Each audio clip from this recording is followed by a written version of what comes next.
Next up on the Pro Tour Gauntlet is Yuuya Watanabe's Temur Marvel deck. Using the powerful and controversial Aetherworks Marvel, this deck looks to accumulate 6 energy and then marvel out a quick Ulamog, the Ceaseless Hunger. As the Aetherworks Marvel lets you cast the spell, you'll receive Ulamog's cast trigger and exile 2 of your opponent's permanents. This deck is fully capable of hard-casting Ulamog though, as was relevant during Pro Tour Amonkhet. Let's take a look at how this deck plays out. Here we are for our match with Yuuya Watanabe's Temur Marvel Works. We won the die roll. Let's play first. And I think we can go ahead and keep this. If the opponent's on a more aggressive strategy, Kozilek's Return should do a lot of work. If not, Double Glimmer of Genius should buy a lot of time. We don't have a Marvel in our hand, but we also don't have an Ulamog in our hand, so not too worried about either of those for now. Let's just lead with the Spire Bluff Canal and pass. Torrential Gear Hulk is a one-of in this deck, and, well, it's in our opening hand. It's pretty good with Glimmer of Genius. Highland Lake from the opponent. Okay, that's interesting. I don't know too many decks that run Highland Lake. Censor was an amazing draw, especially on the play. Should let us counter anything scary from the opponent, or we can just cycle it should we need to. And I'm probably going to go ahead and cycle the Censor at the end of the turn if the opponent doesn't cast anything, as I really need to hit that 4th land for our Glimmer of Genius. Blue-red, Ether Hub. Okay, this could be the blue-red control deck yet again. We fought that deck previously with the Zombies deck. Harness Lightning. Whew, hit our 4th land untapped. Perfect. Alright, so now we just get a pass here with Glimmer of Genius open, which I will go ahead and cast at end of turn. Another hub from the opponent, who's probably holding on to some number of Harness Lightning in their own hand. We'll see if they counter my Glimmer here. 7 cards still for them. And remember, this deck is fully capable of just hard casting Ulamog, the Ceaseless Hunger, especially in a more drawn-out game, which presumably this will be, as they are more of a control deck, so that should give us time. Alright, we're going to get censored. And, ooh, we drew a Marvel. Okay, well, I'm going to go ahead and try to cast that out now. If they don't have a negate or another censor, then this is going to be pretty nice for us. Alright, good stuff. It resolved. Granted, I don't have any energy yet, but just getting a Marvel on the battlefield is very, very good.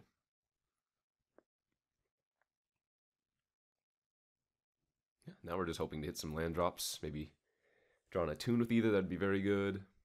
Rogue Refiner, it'd be pretty nice. Kefnet the Mindful, wow. That's kind of cool.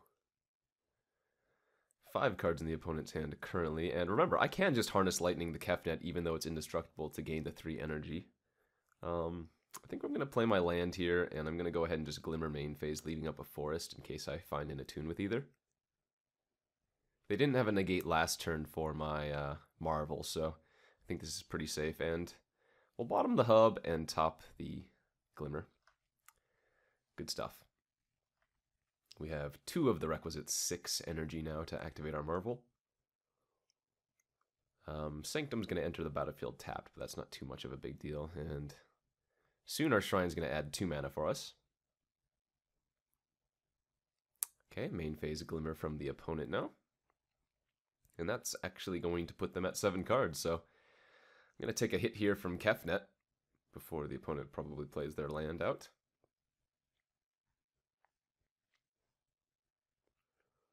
To 15 I go. Provided that they found a land, which they did. There we go. Another Harness Lightning, but only 1 red source currently, so let's, again, main phase Glimmer. And this time I'm going to leave open the Spire Bluff Canal, because if I hit an untapped land, then we can just harness their Kefnet for no value, except for getting 3 energy.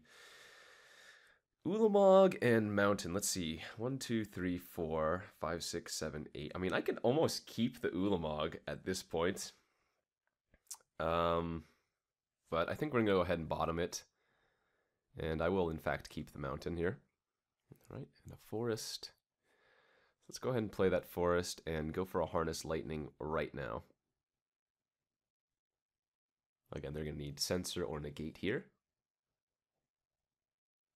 And this is just to gain the energy. This is not to try and kill the Kefnet. Again, Indestructible would not pan out very well for me, should I choose to use energy. No, let's go down to 0. I'm up to 7 energy, and I think we just main phase this here. We know 1 Ulamog's on the bottom of our library. We know 1 Ulamog's in our hand, but they don't have a counter, so I'd rather just use this on my main phase. Oh, and we hit the last one. Bingo, bango, bongo. Pretty nice. Seems good. And let's go ahead and cast Ulamog, get the cast trigger, get their Kefnet, and get their Highland Lake. Awesome. Good stuffs. Always feels good to activate your Either Works Marvel and, well, get the one card that you're really hoping for. Unlike some of the other Temur Marvel decks, this one doesn't have, like, Chandra to really shore you up against the aggro matchups. In fact, a little bit awkward, and I'm not sure if this was good or bad. Well, it seems poor, but I'm not sure if this was intentional or not on the part of the players that built this deck.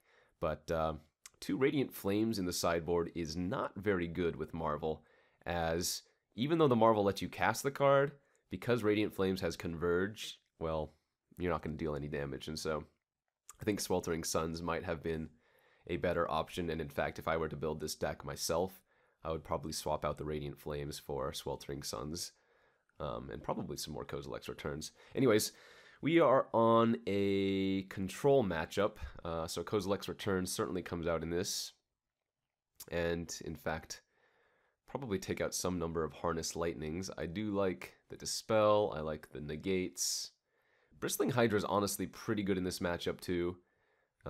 We can probably take out the Druid's Deliverance as well, and I almost want to bring in some number of Tireless Trackers, as if it resolves and you even get 1 clue, then it's just very, very good.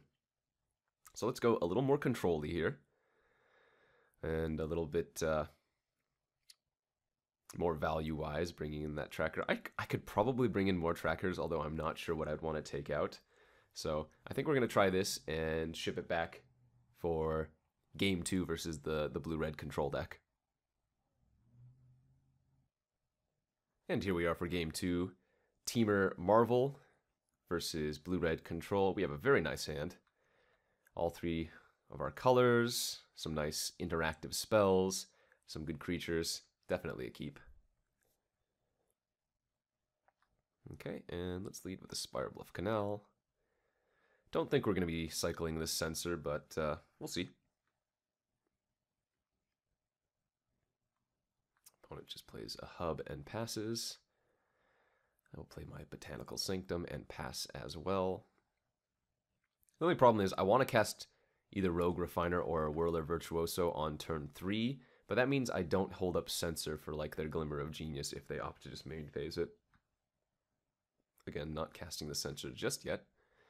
Negate a pretty good draw as well. I think we're going to lead here with the Rogue Refiner, as it's the creature that I'd rather get countered over my Whirler Virtuoso, if they have a counter. Yeah, but if it resolves, that's still perfectly fine. Imagine this eats a Harness Lightning, or Magma Spray. Our creature getting exiled is not a huge deal, so no worries there. Marvel, obviously a very good draw. We might not be casting it until turn 6, though, when we can hold up Negate to protect it. Oh, but if the opponent is tapping out for a Kefnet, then I am more than happy to just slam down our Marvel here, playing our Ether Hub. So now that Our Woodweaver's Puzzle Knot can activate it alone, or rather give us the 6 energy by itself. Gosh, it always feels so good to just resolve a Marvel. Gaia Reach Sanitarium from the opponent, alright. Well, if they had Glimmer in their hand, they can't attack anymore after playing the land. Oh, release the gremlins from the sideboard to kill my Marvel. That is a sad day.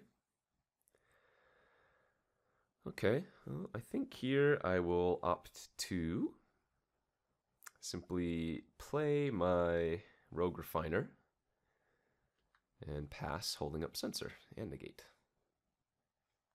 I'm in no hurry. The opponent only has 3 cards in their hand. Harness Lightning targeting my Rogue Refiner. Is that something I'm okay with? I think it actually is, as Rogue Refiner is not an important card. It's already done its job, giving me extra energy and another card. Their Kefnet not looking too powerful here, as we take a hit for 2 from the Gremlin. And at this point, I will just cycle the Censor away. That could have hit a Torrential Gearhulk, but the opponent doesn't even have the 6 mana necessary, so I think that's a fine line. And here, I'm actually just going to pass instead of playing the Whirler Virtuoso. I'd rather Glimmer of Genius. And if they cast their own Glimmer, I would have happily negated it, but it looks like they're just using Kefnet's ability to draw a card. Remember, it's optional to bounce the land with Kefnet. You can simply pay for it to draw a card if you want to.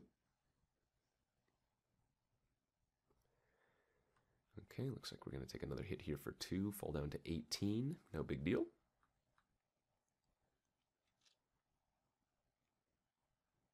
See what the opponent can come up with. A Wandering Fumarole, their play. And yeah, let's go for the Glimmer. Let us bottom both of those cards. Draw a Dispel and a land. All right. Torrential Gearhulk, a pretty nice draw. In fact, 2, 4, 6, 7. Okay. So I think we're just going to pass here, holding up Gearhulk with Dispel. Seems pretty good. And in fact, if the opponent just uses Kefnet here, end of turn, then I will flash in the Gearhulk in response and Glimmer. Because then they only have 1 mana open, and I guess they could Ceremonious Rejection. That counters an artifact spell, right? But we have Dispel for that if they did in fact have it, which they don't. So flash in the Gearhulk. Use our Glimmer again. Bristling Hydra, you might be a little bit too late. I have 1, 2, 3, 4, 5, 6, 7, 8, 9. So I'm actually 1 away from hard casting Ulamog. Let's just double bottom both. And go to discard. I think at this point we can discard the Woodweaver's Puzzle Knot, as we have already 10 energy. 1 land away from hard casting Ulamog. We do have the biggest creature on the battlefield now as well, although their Kefnet is soon going to be attacking me, but if I just play out the Whirler Virtuoso next turn, I can block the Kefnet with a large number of, well, for many turns with Thopters, as I don't want to block it with multiple.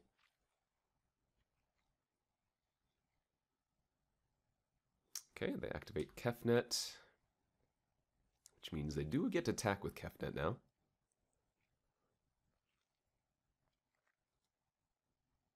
I still think we're looking in very good shape. Presumably, I will hit my Ulamog on turn 9. Because I can Glimmer to find another land. Let's see, I'll have 2, 4, 6, 7, 8 mana. So I'll be able to play Whirler Virtuoso, Glimmer of Genius, and hold up Dispel. Seems powerful enough.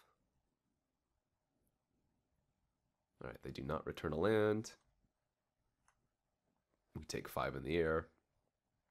Fall down to 11. Still a healthy life total, so no worries there. And they're holding up only 2 mana. Harness Lightning does not currently kill our Gearhulk. Oh, now it would. Land pass, certainly fine with me. And there is our land for Ulamog next turn. Awesome. So I'm going to go ahead and play our Whirler Virtuoso pre-combat, just to see if they have anything to respond. And if this resolves, then I'm just going to attack with our Gear Hulk. Still holding up all of the goodies in our hand. We actually have 14 energy, and I can gain up to a total of 16 with the Glimmer in my hand, which means we can make 5 1/1 flyers. Seems like a good number to perpetually block the Kefnet the Mindful with. I wonder what the opponent has in their hand, though. Magma Spray, release the Gremlins, and harness Lightning in their graveyard, but I actually haven't seen too much counter magic from them. I suppose if I have Dispel, Negate, Negate, I'm not entirely too worried about that fact, though.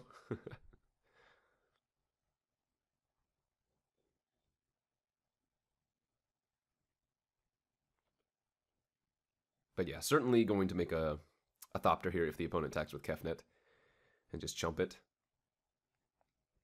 I mean, really, I could probably make all of the Thopters. Just use all of my energy to make Thopters, and go for a kill that way, as Ulamog is not a necessity. Okay, land pass from the opponent. Let's go ahead and go for a Glimmer here.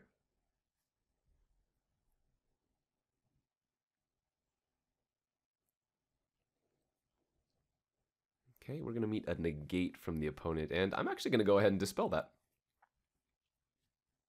I don't mind exhausting the resources from the opponent's hand, because now the Kefnet can't even block currently. They can certainly make it able to do so with just a single activation, bouncing a land, of course, but because I have 2 negates, I don't mind using a dispel like this. Plus, I plan on tapping out on my next turn anyways for Ulamog, so use my mana up while I can.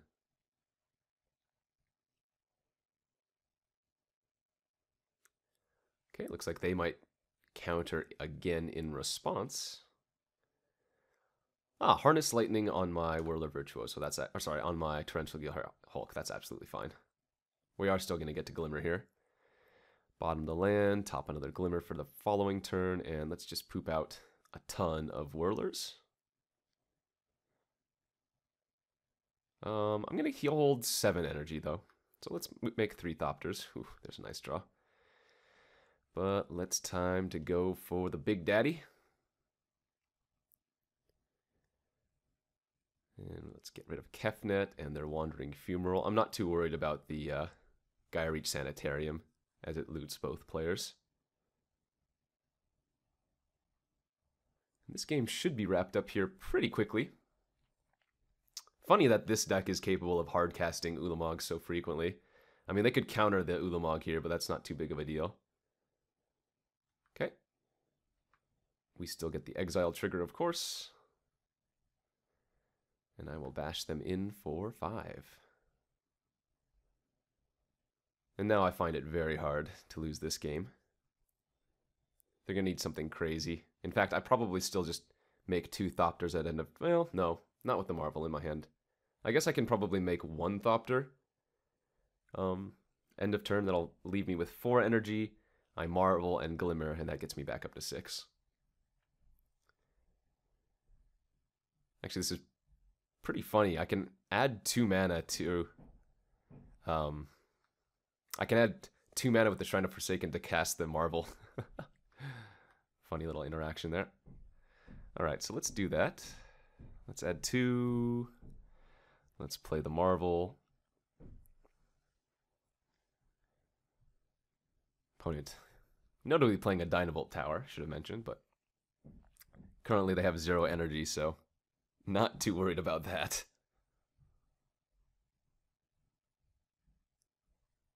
And that is going to meet a commit. Okay, so this is so they're absolutely running Torrential Gear Hulk if the opponent has commit in their deck, as you are able to actually commit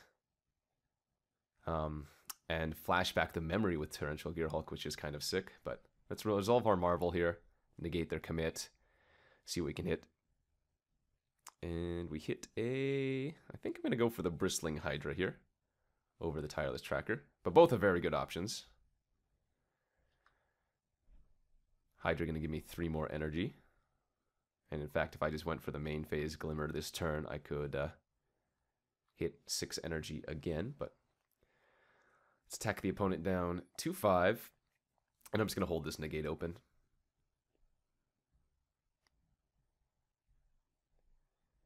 Seemingly in insane shape. But I've lost games like this before, so I'm going to play it a little bit conservatively here, holding that negate as opposed to just casting out the Glimmer. There's no reason to Glimmer anyways on my main phase. Not after already using the Marvel, and, well, I would be tapped out afterwards anyways. All right, a Glimmer of Genius from the opponent, attempting to dig deeper. I think we go ahead and just negate this, actually. With only 3 mana left, maybe 4 if they play a land, there's not too much else I'm scared of, and Glimmer could potentially hit them. I mean, I'm not even sure what it could hit them that I wouldn't be able to negate anyways, but I'm going to go ahead and just do this.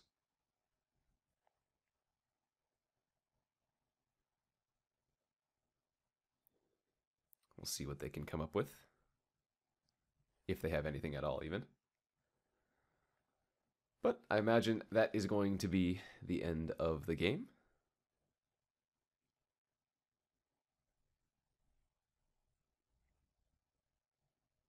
All right, looks like it's just going to be a pass here.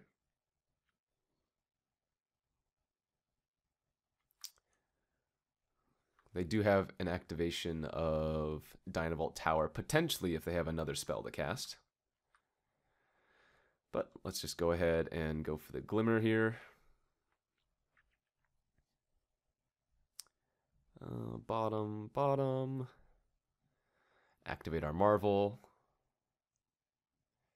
Hit hit another Marvel, I guess. Choose a Marvel to keep. This is going to give us 2 energy. And then I guess we'll do it again. Bottom. There's a Puzzle Knot. Let's cast the Puzzle Knot. Oh, I could have actually used the Shrine to add 2 mana. That was a mistake. I would have been able to hold up Censor now too. Whoops. So, slight punt. Oh, actually, you know what was a punt? I let my Bristling Hydra potentially die by using the Marvel previously, as the opponent would have been able to cast a spell and then shoot the Hydra. But it, like, even if they did that, I could always hit another relevant spell off the Marvel to kill them off. And that's going to be the match. All right, awesome. So this was Yuuya Watanabe's Temur Marvel deck. As you saw in Game 1, we were able to Marvel out a really quick Ulamog, which ended the game. But this one, we kind of played the control game. We drew a lot of counters, negate, dispels, censors, and we actually hardcast Ulamog before just winning with regular creatures. So hopefully you guys enjoyed that Yuuya Watanabe's Temur Marvel deck.